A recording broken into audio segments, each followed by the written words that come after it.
bão tuyết sau một ngày một đêm.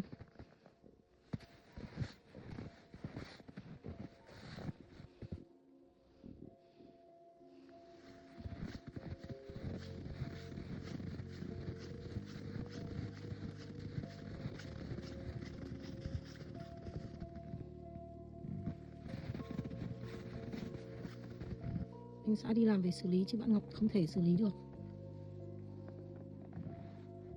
một mình.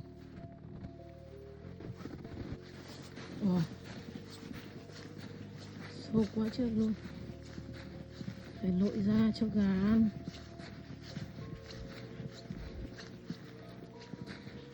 Hay còn nhập sau bể bơi đây,